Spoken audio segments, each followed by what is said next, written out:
No matter the distance, no matter if there's no one around you, you're going to swing.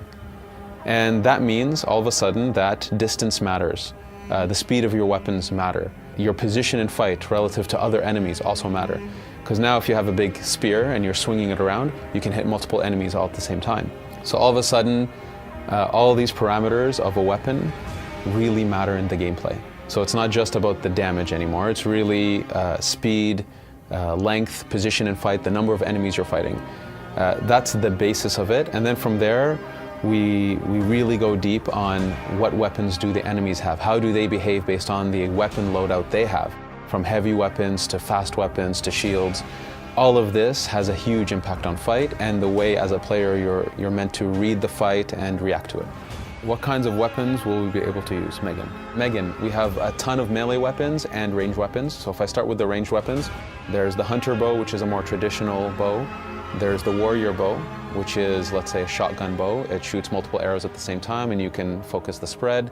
There's the rapid fire bow, which is more like a very fast pistol or an Uzi even, where you can really let out a lot of shots very, very fast. And then there's the predator bow, which is the sniper bow. For melee weapons, we have many.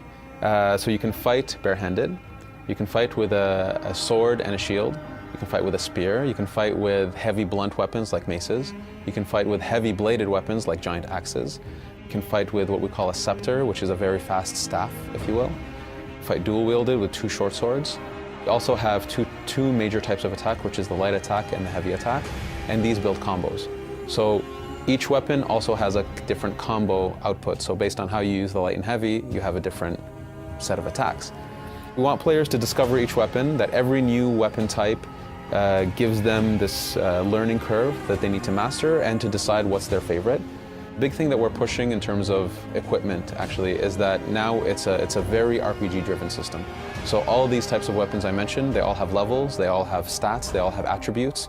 So sometimes you can have weapons that are on fire or weapons that can deal poison damage on top of the base damage they do.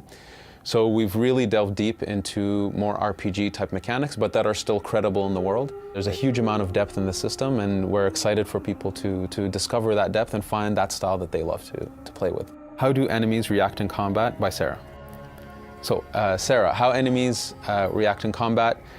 We wanted the fight to be able to get very difficult. If there are too many enemies, we want players to actually back off or figure out a way to take out singular enemies and manage the fight. You cannot fight 8 guys in one shot and be efficient. There are ways for you to actually be able to manage them, but we wanted that if there's a lot of enemies around, you're going to get overwhelmed. We do have the capacity that enemies will attack multiple at the same time. How do you deal with that? So we have a lot of defensive mechanisms. So you have your shield, you have a dodge, you have a parry. So there's a lot of defenses. You have your bows. So one thing we worked on is actually being able to transition between melee combat and the bow very fast, very efficient without breaking the flow. We wanted players to be able to take a few shots at a guy to slow them down, maybe if they're charging, use their spear to take out the 2 guys that are on their left and go back to the person charging them again. We wanted the fight to be very dynamic and very spontaneous, and that your skill of understanding the enemies, how they behave, their weapon loadout, your weapon loadout, the efficiency of your weapons. We want these things to be constantly running in the player's mind to be an effective fighter in the game.